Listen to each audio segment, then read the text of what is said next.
इनकी शान बहुत बुलंद और बाला है। इनके जो वालिद थे, इनके बारे में आता है कि एक मर्तबा इन्हें बहुत भूख लगी। पहले ना कहत साली होती थी, खाने खत्म हो जाते तो सबर करते थे लोग, हमारी तरह नहीं ववेला करते शोर करते फिर कहते कि यार अल्लाह की रजा पर राजी है। सबर वो होता है जो शुरू में किया जाए, ये नहीं कि शोर करके सबको सुना के फिर सबर करे, वो सबर नहीं होता। तो इनके वालिद के बारे में आता है कि बहुत भूख लगी हुई थे, फाका था, काफी दिन से भूखे थे। चल रहे चलते चलते चलते इन्हें नहर नजर आई। उस नहर में एक सेब नजर आया, वो भी गालिबन आधा था या पूरा था सेब, ठीक है। अब इतना गलबा था भूख का, इतने दिन से भूखे थे, इन्होंने यकायक उठाया और फौरन से खा लिया। जब खा चुके, थोड़ी ताकत आई, तवनाई आई, तो कहा कि ये सेब तो मेरा था नहीं। एक तकवा परहेजगारी, कहा कि ये सेब तो मेरा था नहीं जो मैं खा चुका। अब अल्लाह पाक की करम नवाजी ऐसी थी इन पर, ये उस नहर के जानिब चल पड़े जहां से नहर आ रही थी, कि कहीं तो ये सेब का दरख्त नजर आएगा जहां से ये सेब आया होगा। चलता चलता चलते चलते चलते काफी सफर कर गए। एक मकाम पर इन्हें बाग नजर आया, कहा शायद इधर का हो ये। तो उस बाग के मालिक को ढूंढा, जब उसके पास गया तो उसे मामला बताया। तो उस बंदे ने कहा सेब से कुछ होता तो नहीं है, मफहूम अर्ज करो, सेब से कुछ होता तो नहीं है, लेकिन अलबत्ता इस बाग का अकेला मैं मालिक नहीं हूं, एक और भी मालिक है, एक और भी मालिक है। अब देखें गौसे पाक के वालिद जो थे, उन्होंने ये बस नहीं कर दी कि मैं इतना सफर करके आया, ढूंढा तो सही। अब कोई चीज मिलती है ना, हम रख लेते हैं कि मिलेगा तो दे देंगे, 3 दिन देखा, 4 दिन देखा, खुद इस्तेमाल कर लिया, यार मैंने कोशिश तो की है, ऐसा नहीं। वो फिर भी चल पड़े, सफर किया, उसको ढूंढा, उसके मालिक तक, दूसरे तक पहुंचे।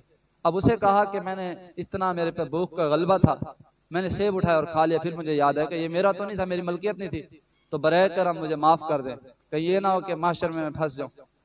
तो वो जो था ना, वो बाग का जो मालिक था, वो बहुत अक्लमंद था, बहुत ज़हीन था। तो उसने कहा ऐसे माफी नहीं मिलेगी। हम जैसा होता, हम जैसे भी होते हैं तो कहते हैं कि यार सेब को क्या है, चलो खा लिया तो कोई बात नहीं, तेरी ये बड़ी मेहरबानी। आज के दौर में कोई आके बता दे ये भी बड़ी मेहरबानी से कि मैंने उठाई है, तो उन्होंने ये नहीं कहा। उन्होंने कहा कि ऐसे माफी नहीं मिलेगी। तुम्हें गालिबन 12 साल या 8 साल का है कि मेरे बाग की गोडी करनी पड़ेगी। गोडी समझते हैं, जो माली करता है, तो गोडी करनी पड़ेगी, फिर जाके तुम्हें माफी मिल जाए शायद। तो जो गौसे पाक अलैहिर्रहमा के वालिद साहब थे, उन्होंने ये नहीं कहा इतने साल में तुम्हारी खिदमत करूं फिर जाके मेरा सेब का टुकड़ा माफ करोगे। उन्होंने ये नहीं कहा। उन्हें, उनके अंदर तकवा कोट कोट के भरा हुआ था, विलायत थी, मर्तबा मिला हुआ था। तो उन्होंने कहा ठीक है, फिर तो माफी मिल जाएगी ना। उन्होंने गोडी करना शुरू कर दी। करते करते करते इन्हीं के बारे में आता है कि मालिक ने कहा कि जाओ, फल का नाम का कि फला फल लेकर आओ।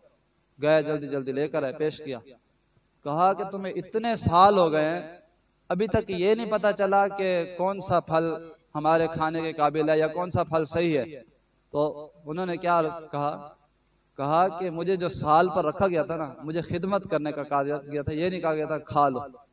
अब हम जैसा कोई चला जाए काम करने तो पता होगा एक से एक फल, क्योंकि खुद टेस्ट करता रहेगा, जब भूख लगेगी तोड़ के खाता रहेगा। उन्होंने इतने साल गुजार दिए, कहा कि मुझे जो रखा गया था, खिदमत के लिए रखा गया था हुजूर, मैंने अपनी खिदमत दी, अब तो मुझे माफी मिल जाएगी ना। अब उन्होंने कहा माफी ऐसे नहीं मिलेगी, तुम्हें ऐसे माफी नहीं मिलेगी, ऐसे माफी दे दो। उन्होंने कहा कि तुम्हें मेरी एक बेटी से शादी करनी पड़ेगी। किससे? सब मिलके कहते हैं, हाँ तवज्जो बढ़ जाएगी, बेटी से शादी करनी पड़ेगी। उन्होंने कहा मंजूर है। कहा कि उसकी ना, उसके जो वजूहात हैं वो मैं पहले बता दूं। आंखों से अंधी है, आंखों से अंधी है, बाजुओं से भी लागिर है, यानी काम नहीं कर सकते बाजू। अच्छा, दूसरा पांवों से भी मोहताज है, इसी तरह कानों से भी बहरी है, ना देख सकती, ना सुन सकती, ना किसी चीज को, यानी कि हाथों का काम ना पांवों का काम, ये सब बता दिया। तब अब भी उन्होंने ये नहीं कहा तो भाई माफ कर दे, एक सेब क्या खा लिया तो पीछे पड़ गया, ये नहीं कहा। उन्होंने कहा ठीक है, मुझे मंजूर है, मैं करूंगा। अब जब शादी हो गई, जब गौसे पाक अलैहिर्रहमा के वालिद साहब अंदर कमरे में गए, पहली रात होती है, तो कमरे के अंदर दाखिल हुए ना, जैसे ही कदम रखा तो यह फौरन वापस लपके, स्पीड से आए, जैसे दरवाजे के ऊपर ये बना होता है बॉर्डर, उधर सर लग गया। एकदम जब बंदा निकलता है ना बाजू का लग जाता है। तो उनके जो वालिद साहब थे लड़की के, उसने कहा क्या हुआ? कहा जहां आपने मुझे भेजा है वो लड़की वो नहीं है, वो लड़की वो नहीं है। कहा क्या है? उसको क्या है, कोई दूसरी लड़की है क्या? क्या मामला है, तुम्हें कैसे पता चला? कहा आपने कहा था कि आंखों से अंधी है, कानों से बहरी है, हाथ उसके काम नहीं करते और पांवों से भी मोहताज है। तो ये तो सही सलाम जमाल वाली बैठी लड़की, ये वो लड़की नहीं है। और कोई आज के दौर का होता वो तो कहता ठीक है बस शादी हो गई। लेकिन उनका ये भी तकवा था कि जो चीज मिल गई उस पर भी वो मेरी है तो मैं लूं, और किसी और की है या कोई गलती हो गई तो मैं ना लूं। तो इस तरह से उसके लड़की के वालिद जो थे, उसने कहा अब मैं तुम्हें हकीकत बताता हूँ, तुम जैसा परहेजगार लड़का जब मैंने देखा ना, तो तुम्हारे लिए यही लड़की सही है। क्यों? ये कानों से बहरी क्यों है? कभी इसने गैर महरम की आवाज नहीं सुनी, यानी गैर मर्द की। आंखों से अंधी क्यों है? इसलिए कि गैर महरम को देखा नहीं है। और पांवों से क्यों ये मोहताज है? कभी गैर मर्द के पास चल के नहीं गई।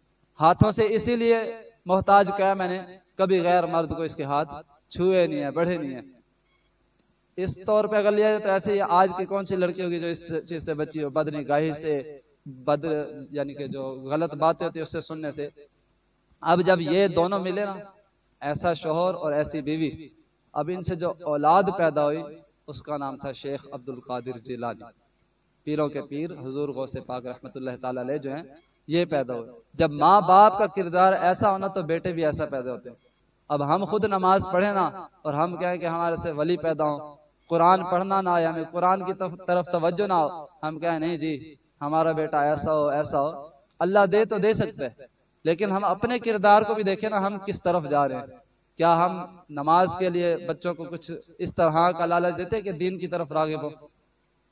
ऐसा नहीं है, बल्कि हम अगर हमारी नाफरमानी हो जाए तो फौरन से डांट देंगे, थप्पड़ लगा देंगे।